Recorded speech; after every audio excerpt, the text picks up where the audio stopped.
punto por punto.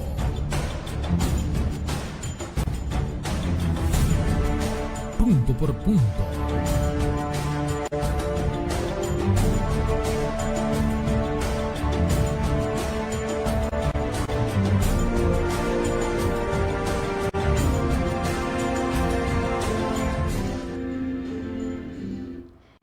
Ya estamos aquí de regreso y tenemos con nosotros a Claudia Cabrera Tarazona, exalcaldesa del municipio Policarpa en el departamento de Nariño, Colombia. Muchísimas gracias, Claudia, por estar con nosotros, por aceptar nuestra invitación. Bienvenida a Punto por Punto y bienvenida a República Dominicana y a todas las naciones del mundo, así sea por esta plataforma de Zoom que nos acerca. Claudia, adelante. Hola, muy buena tarde. Un saludo muy especial, Andrea, y un saludo especial a todos los televidentes. Por favor, el audio, Gabriel. No te escucho, Claudia. No me escuchas. Te escucho, perfecto. Ahora sí. Ok. Bueno, Andrea, pues muy buenas tardes. Un saludo muy especial para ti, para todos los televidentes. Saludo muy especial para toda la gente de República Dominicana. Claudia, muchas cosas están ocurriendo en la hermana nación de Colombia.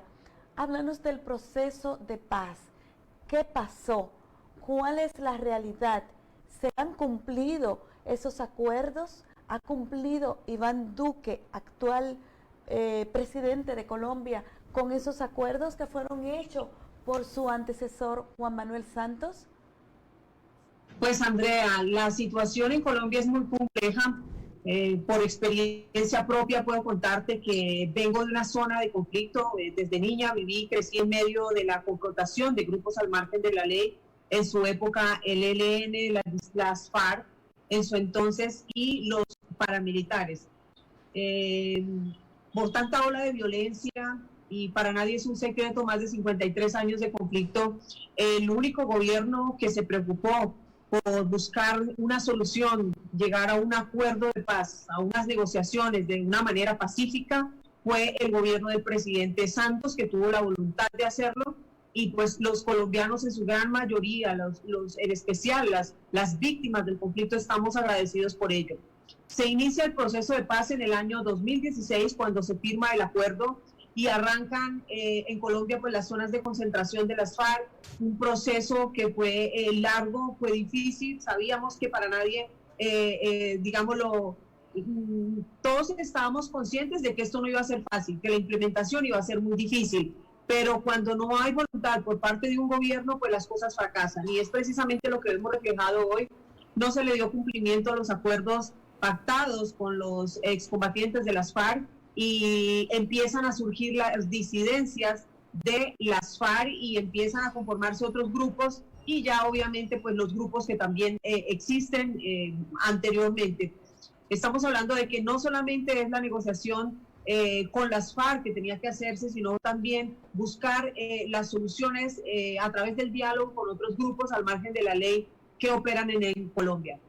Claudia, a nosotros nos consta lo que tú dices de que Juan Manuel Santos ha sido un verdadero abanderado de ese proceso de paz, porque incluso antes de empezar los acuerdos, ya quien estaba haciendo las negociaciones para liberar a dos mujeres importantes de la política de Colombia, Clara Rojas e Ingrid Betancourt, fue precisamente Juan Manuel Santos, que en su momento esa operación estuvo a punto de ser abortada por el entonces presidente Álvaro Uribe. Ahora bien, ha sido ese incumplimiento en esos acuerdos, estas situaciones que hoy ocurre, que hoy vive Colombia. Veíamos, por ejemplo, en las informaciones, en apenas unas semanas, en agosto, tantas personas asesinadas. Entonces se habla de que esto puede ser una señal de los terroristas, activistas, de esas personas que hacen esos atentados, de amedrentar a la población para que no pueda salir. Adelante, Claudia.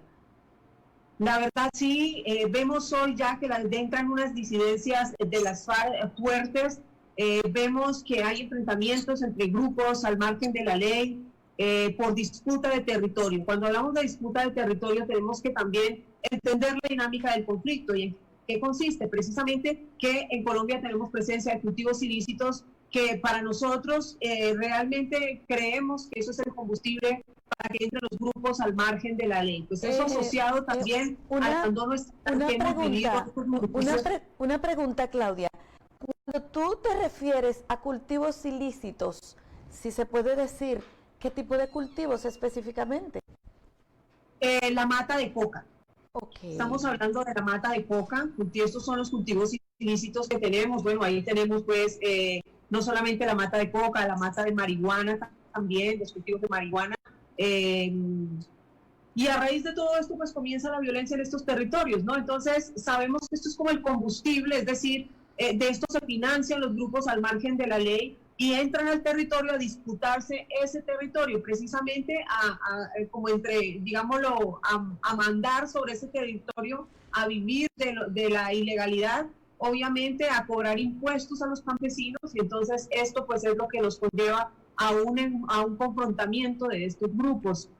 Entonces, cuando hablamos precisamente de esa ilegalidad, cuando hablamos de que se están enfrentando por la disputa de los territorios, pues vemos que cuando entran asesinando líderes sociales, y no solamente eso, ¿no? En Colombia vemos reflejado también que están tratando de exterminar a los combatientes de las FARC, a los que se sometieron a ese proceso de paz, y que hasta el momento siguen firmes con el proceso, que nosotros de hecho los celebramos y los felicitamos, porque han sido algunas personas comprometidas con ese proceso de paz, que quisieron subir y dejar la ilegalidad y volver nuevamente a resocializarnos y convivir en medio de la población civil. Entonces, a ellos pues siempre hemos estado con esa admiración de que han sido personas realmente que han estado comprometidos, pero hay otros que son las disidencias, que fueron los que se salieron del proceso de paz precisamente por muchos incumplimientos del gobierno nacional. Recordando, pues yo fui alcaldesa de una de las zonas de concentración de las FARC, de 26 zonas. Policarpa fue uno de esos municipios y nos tocó liderar esta situación. Como lo decía, no era fácil la implementación, pero también hubo errores desde el principio. Yo recuerdo que ellos muchas veces no tenían ni cómo cocinar, no tenían cómo ser atendidos por un médico, cosas que nos tocó a nosotros como mandatarios buscarles solución y darles la mano y ayudarlos también en este proceso. Pues no era nuestra tarea, porque esto obviamente tenía que dirigirse desde el gobierno nacional, pero hicimos los mayores esfuerzos. Contarte que en esos municipios donde sufrimos tanto el conflicto por tantos años, pues son décadas de abandono estatal, que esto hay que sumarle todo esto, son municipios que no ha hecho presencia el Estado colombiano y que han sido abandonados, han sido estigmatizados, y que hay una deuda que hay que saldar con estos territorios. Y cuando hablamos de las deudas que hay que saldar, precisamente es que entre toda una oferta institucional, hablarnos y hacer inversión en salud, hacer inversión en educación, hacer inversión en el campo, en proyectos productivos, para que nuestros campesinos dejen su vida ilícita y trabajen en la economía legal, en algo que beneficie a todos y en especial en la paz de nuestro país, dejando ya los cultivos ilícitos. Entonces, ahí es donde hacemos como esa crítica constructiva al gobierno nacional, de decirle que dentro de esos acuerdos de paz hay muchas iniciativas, muchos acuerdos que benefician a nuestros campesinos. Tiene que hacerse esa inversión tan grande que ha sido olvidada, que ha sido por décadas esta deuda, como te digo, y que en esos acuerdos en esos acuerdos, esos compromisos, y que hay que implementarse de inmediato para poder solucionar solucionar el problema de los grupos al margen de la ley, lo primero que se necesita es hacerle esa inversión al campo, sacar adelante estas familias y empezar también, para mí, empezar a trabajar en los diálogos con los otros grupos para que dejen de seguir asesinando a nuestra gente, para que dejen de violar los derechos humanos y podamos vivir en paz en Colombia. Claudia, cuando tú te refieres, cuando tú dices que el gobierno ha soltado esas comunidades, es como decir tierra de nadie, significa que los beneficios del Estado para la población no le llega a esas familias que están en esas zonas rurales donde se hacen esos cultivos ilícitos. Pero otra pregunta, esos campesinos, esas personas que trabajan allí, son campesinos que tienen sus familias y tienen que depender precisamente de esos cultivos ilícitos para poder sustentar sus familias. ¿Claro? Totalmente, esa es la...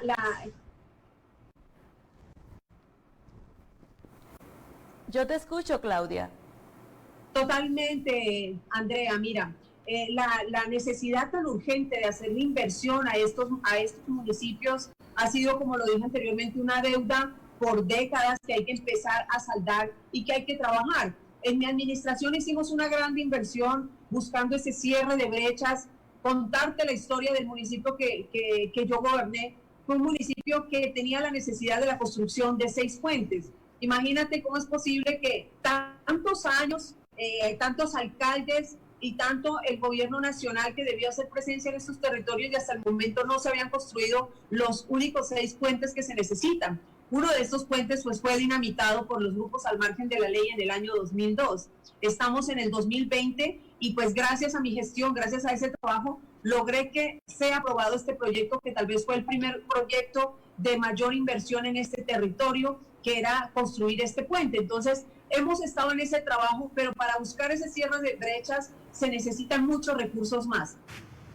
Un problema muy grave que hay en Colombia y es el problema de la centralización, que los recursos se manejan directamente desde el gobierno nacional y no llegan a los territorios. Es muy mínimo los recursos que maneja un alcalde para lograr satisfacer todas esas necesidades básicas insatisfechas. Pero una pregunta, Claudia, tú dices que es muy poco lo que le llega a los departamentos del gobierno central. ¿Qué estipula la ley? Porque ustedes tienen un ordenamiento jurídico y obviamente por la cantidad de habitantes, tal vez por las situaciones que haya en cada departamento, deberían llegar los recursos, ¿no? Totalmente. Hay recursos municipales, departamentales y nacionales, pero cuando, como decimos, estas inversiones todos ponen, el municipio que tiene muy poco también conforme a lo que tiene, pero el departamento y la nación son los que tienen que entrar a hacer esa inversión mayoritaria. Eso no lo vemos reflejado. Es muy difícil lograr la aprobación de un proyecto de nivel nacional. Bueno, gracias, en mi caso, gracias al presidente Santos, yo logré muy buenos proyectos, construcción de 2 bibliotecas, vivienda para nuestros jóvenes, un centro de acopio, vivienda para la población vulnerable, eran 140 apartamentos gratuitos, y así en ese orden de ideas. Pero cuando no hay esa articulación de los 3 gobiernos, es muy difícil lograr que los proyectos en el territorio sean ejecutados. Y el único proyecto, por ejemplo, en este caso en Policarpo, el único proyecto que logré departamental fue la construcción del puente Puerto Rico, que pues más que una reparación colectiva, era una necesidad prioritaria para nuestra gente. Y obviamente que conectaba con otras comunidades también. Claudia, el presidente Iván Duque ha decidido, para erradicar esos cultivos ilícitos, fumigar, nada más y nada menos que con glifosato, un herbicida que está prohibido por la Organización Mundial de la Salud. Vamos a hablar con detalles sobre eso, pero vamos antes a una pausa. Adelante, señor director. Adelante, señor director.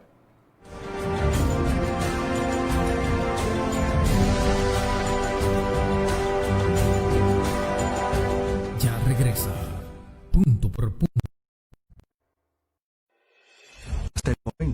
La única cura que existe contra el coronavirus eres tú. Aunque los médicos están para tratarnos, la responsabilidad de frenar la propagación es de todos. Estas no son vacaciones. Quédate en casa, a menos que sea completamente necesario. Lávate las manos con agua, jabón durante 30 segundos y utiliza desinfectante con alcohol. Mantén una distancia de 2 metros entre una persona que esté tosiendo o estornudando. Evita tocarte los ojos, nariz y boca y tápate al toser o estornudar. Si tienes fiebre, tos o dificultad para respirar, evita salir de casa y llama al asterisco 462. Protejámonos entre todos, con pequeños actos de responsabilidad. Contra el coronavirus, el héroe eres tú. Un mensaje del Ministerio de Salud de la República Dominicana y Punto TV, Televisión Sin Límites. Es hora de alabar a Dios. ¿Están listos para adorar al Rey de Reyes, al Señor de Señores? Es hora de decir su nombre. Cuando la canción termine y la música se acabe, sigues siendo Dios. Cada día, adora sin límites por Punto TV. Cuando el mundo no lo entiendo,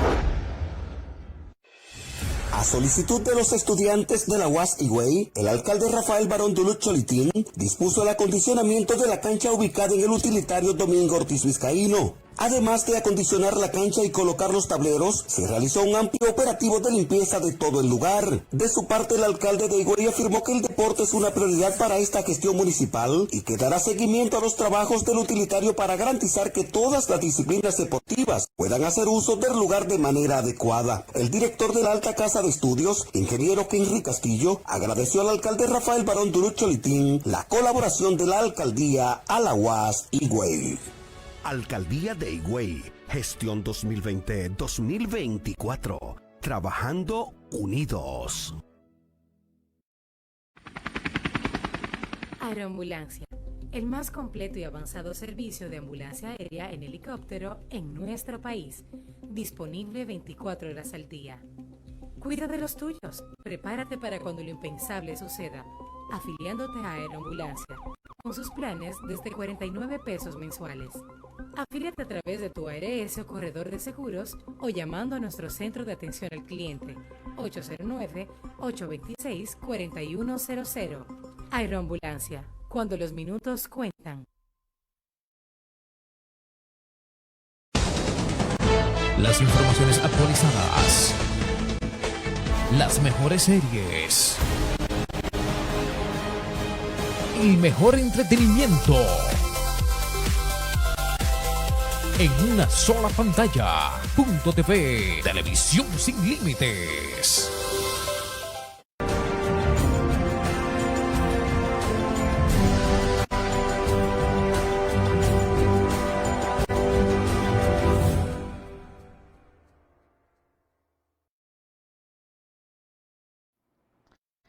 Nosotros continuamos en este su espacio estelar, su meridiano punto por punto. Llegamos a ustedes a través de Bloom en su canal 40, nuestra línea de comunicación 809-554-0557, 809-554-0557, punto por punto. Antes de irnos a la pausa, le preguntábamos, hablábamos con Claudia y dejamos en el aire ¿por qué fumigar con glifosato? Precisamente que es un herbicida que ha sido catalogado por la Organización Mundial de la Salud como un cancerígeno. Y en la actualidad, precisamente por esa condición, Bayer, la compañía Bayer, a la que Monsanto, el mayor productor de semillas transgénicas en el mundo, le traspasó esa parte, está siendo demandada por casi 11.000 millones de dólares en el mundo, precisamente por esa condición del glifosato, tener esa condición. ¿Por qué utilizarlo? Teniendo el presidente Iván Duque esas informaciones. Claudia, adelante. Bueno, Andrea, tenemos pues en los últimos días tenemos un fallo, digámoslo, de un tribunal de segunda instancia que ordena frenar las fumigaciones y la erradicación forzosa que se adelanta en estos municipios que los ilícitos inician el Cauca, y este es un precedente judicial muy importante para los demás municipios de la región Pacífico y de los municipios de Colombia.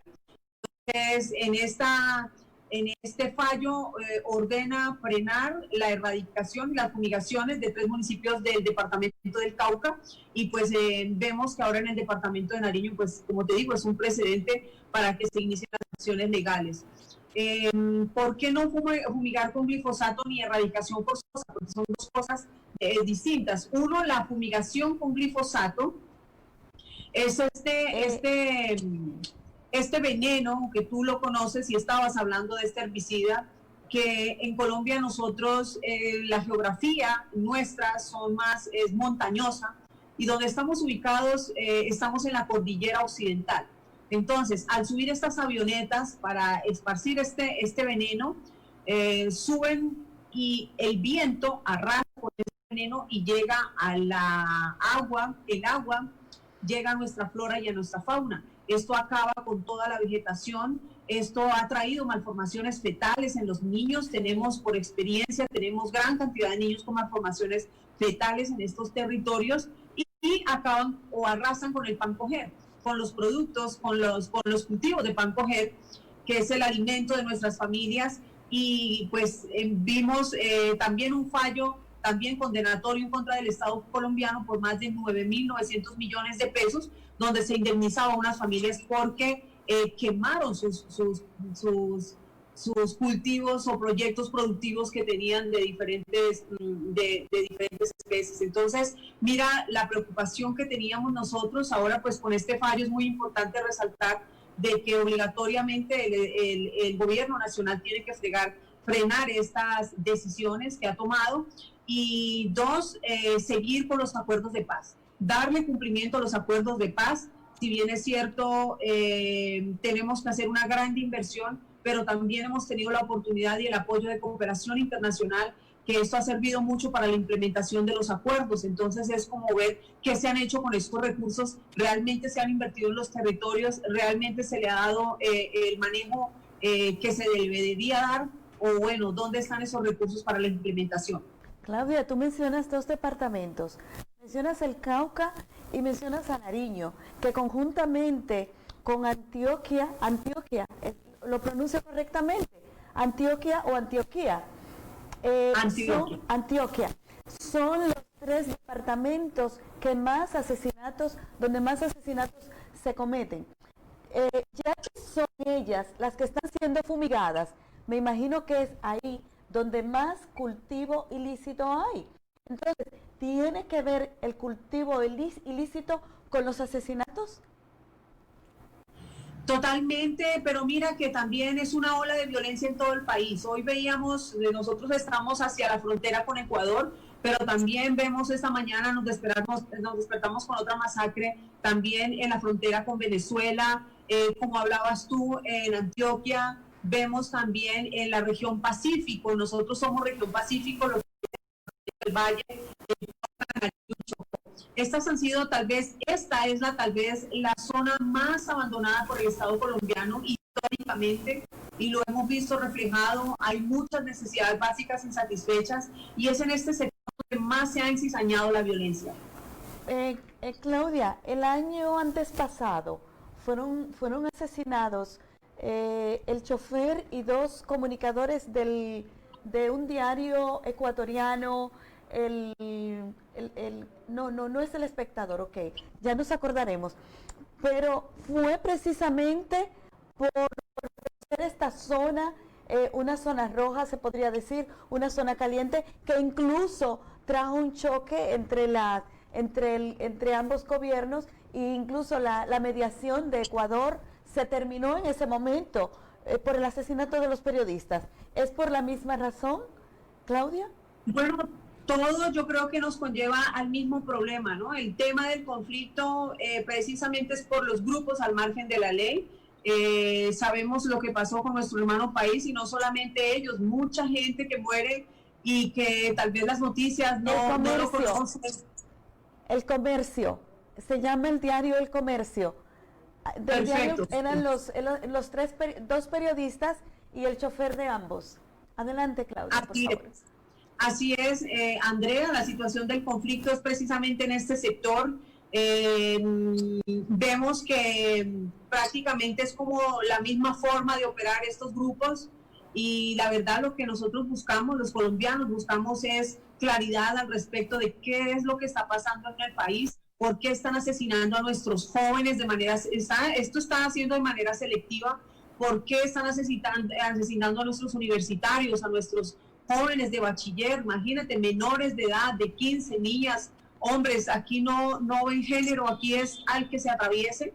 Estamos viendo esta situación en el Valle del Cauca, 5 jóvenes también, menores de entre 13 y 15 años. Entonces, es muy preocupante la situación, y lo que le hemos hablado muy claro al gobierno nacional, que está bajo la responsabilidad, 1 de los mandatarios locales, 2 de los gobernadores de cada departamento y 3 del gobierno nacional, del presidente, porque en Colombia, para todo este tema de conflicto, nosotros tenemos la Defensoría del Pueblo, y la Defensoría del Pueblo hace un trabajo también de hacer unas alertas tempranas, y cuando hay una alerta temprana, los 3 entes deben estar trabajando articuladamente, ¿no? El municipal, el departamental y el nacional, trabajar para garantizar los derechos de nuestras comunidades, y en especial la vida y la integridad de las personas. Claudia, tú hablas del asesinato a jóvenes. El 16, creo que 15 de agosto, aparecieron 8 cuerpos de 8 jóvenes.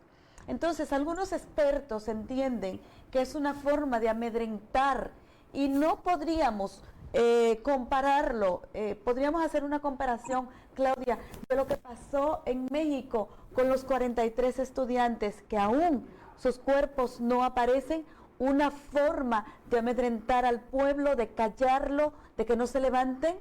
¿Qué opinas? Totalmente, es una forma de operar, es una forma de amedrentar a la población, de montar terror, como decimos. Te cuento, Andrea, cuando yo fui alcaldesa, una alcaldesa que, desde niña yo sufrí enormemente el conflicto. Sé qué es estar conviviendo en medio de grupos al margen de la ley, que los unos te dicen una cosa, otros te dicen otra. De hecho, a mí me intentaron asesinar en 3 ocasiones. Me metí siempre a defender la vida de nuestros habitantes. Desde niña tuve ese liderazgo y esa valentía para enfrentarme a estos bandidos. Entonces, cuando yo llego como alcaldesa a Policarpa, yo ya había vivido la experiencia del conflicto y estábamos hartos, decíamos ya no más, como decimos en Colombia, estábamos mamados de todo esto. Yo llego a Policarpa con la misión de cambiar la historia de nuestro país, la misión de cambiar la historia de nuestros territorios, y es así cuando Dios me da la oportunidad y decimos, bueno, muchas veces esta palabra que dicen que Dios le da las batallas más difíciles a sus mejores hombres o mujeres. Sus mujeres guerreras. Y es totalmente cierto. Llego a Policarpa y inicio mi administración con un proceso de paz que le colocamos alma, vida y corazón. Cuando yo le digo, presidente, vamos por la paz de nuestro país, me llama a decirme que quiere contar, que si cuento, vamos por la paz de nuestro país. Siendo víctima del conflicto, inmediatamente no lo pensé 2 veces, por el bien de todos, porque creemos que todo esto era para bien de Colombia y para bien de estas regiones. No es fácil. Personalmente digo, sí, vamos por el camino de la paz, el perdón y la reconciliación. Cuando tú llegas al territorio y está tu comunidad esperándote qué noticias traes, y tú les digo, bueno, Policarpa será un municipio zona de concentración, vamos a trabajar por la paz de nuestro país y vamos a reconciliarnos y vamos a trabajar víctimas y victimarios. No, ¿usted qué le pasa? A mí me asesinaron mis familiares, a mí me secuestraron mi familia, a mí abusaron sexualmente de mi tía, de mi abuela, bueno, de tantos hechos victimizantes que ocurrieron en ese entonces. Entonces, mira que no es fácil, por eso yo te digo que aquí es muy importante el trabajo de los mandatarios locales, porque si bien es cierto, está bajo nuestra responsabilidad garantizar la seguridad de nuestros habitantes y llevarlos por el mejor camino, por seguridad de todos. Entonces, para mí, la mejor de las decisiones precisamente era trabajar por la paz. Y empiezo, no fue fácil porque a la gente hay que empoderarla en estos temas de paz. No es fácil decirle tú a una víctima, oiga, venga ya, olvídese del dolor y trabajemos por la paz. No, eso es un trabajo fuerte que hay que hacer con las comunidades. Y fue muy bonito, casi un año dándole, hablando con nuestra gente, muchos programas, muchas acciones bonitas, exitosas, y no solamente que en Colombia han celebrado todo ese trabajo que hicimos, sino a nivel internacional, donde he tenido la oportunidad de ir a exponer todo ese trabajo tan bonito que hicimos con las comunidades. Entonces, mira que después nuestra gente, que es la víctima del conflicto en un 99%, de estos municipios, y Policarpa fue uno de los municipios con la mayor votación por el sí a la paz. Al final, cuando se hizo la pregunta tan irónica, esto que nadie lo entendía, dice que por qué se pregunta si se quiere paz o no. Entonces, mira cómo, y yo decía, la nobleza del corazón de nuestra gente, de nuestros campesinos, de aprender a perdonarnos, de aprender a reconciliarnos. Al final, víctimas y victimarios trabajamos en pro de la paz. Entonces, es posible lograr grandes cambios. Es posible si lo hacemos con el corazón, si trabajamos realmente con ese sentido de pertenencia, y luego cuando ya salen parte del territorio, que ya se salieron para otra zona, me dejaron sola, sin fuerza pública, la suficiente que había para garantizar la seguridad, porque vivimos 2 años hermosos donde todo era tranquilidad. No digo que todo, pues hubieron muchos problemas que hubo que enfrentar en su momento y buscarle la solución, y lo hicimos muy bien, tomamos las mejores decisiones.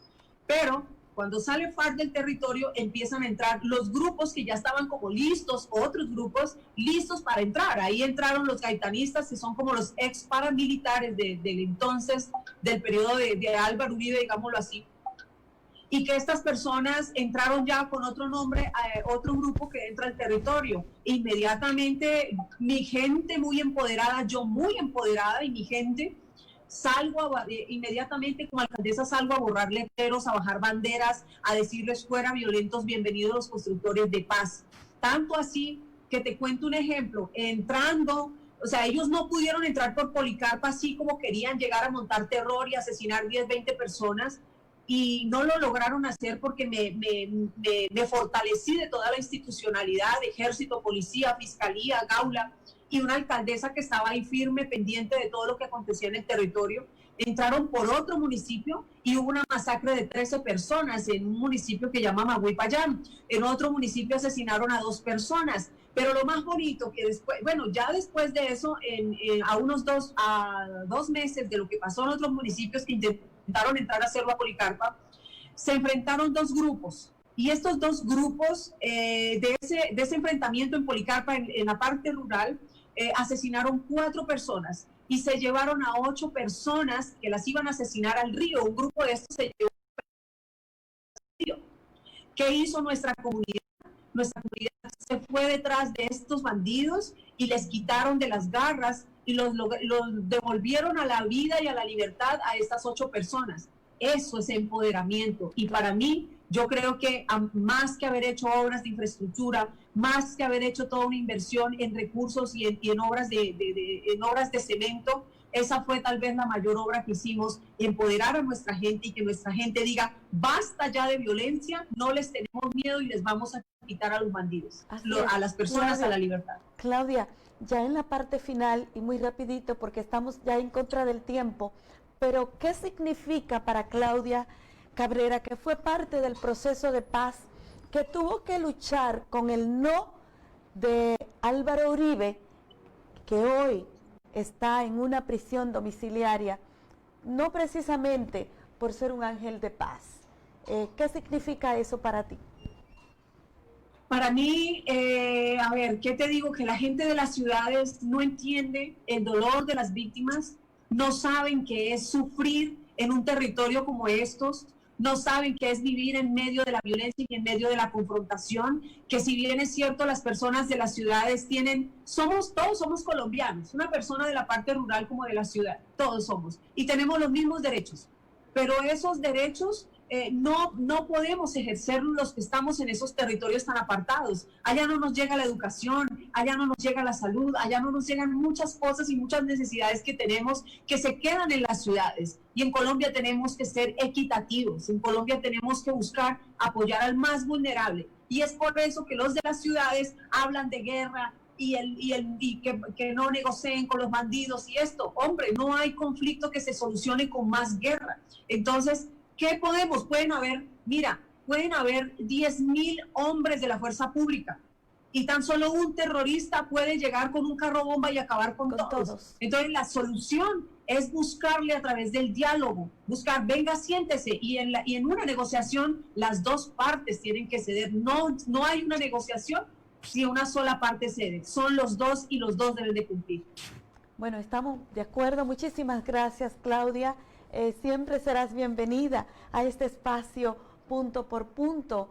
Mil gracias, de verdad que deseamos lo mejor, no solo para tu próxima candidatura a la alcaldía de Policarpa, ojalá y que ellos se puedan dar el lujo, el honor de tener una mujer de tu talento, de tu estoicismo, de tu gallardía, y que pueda dirigir los designios de Policarpa una vez más. Gracias a ustedes que están ahí en sus hogares y que nos reciben todos los días de lunes a viernes. Gracias a los que en los diferentes puntos del planeta, a través de las diferentes redes sociales, nos acompañan y apoyan este gran proyecto comunicacional. Que Dios bendiga nuestras naciones, Claudia, nuestra República Dominicana, nuestra República de Colombia y cada nación del mundo. Buenas tardes. Andrea Guerrero estuvo con ustedes. Muchas gracias.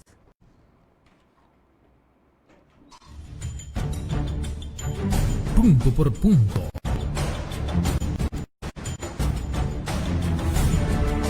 Punto por punto.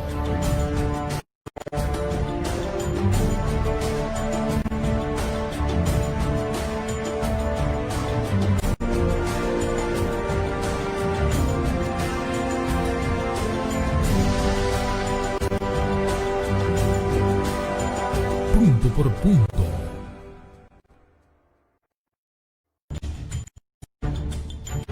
Punto por punto.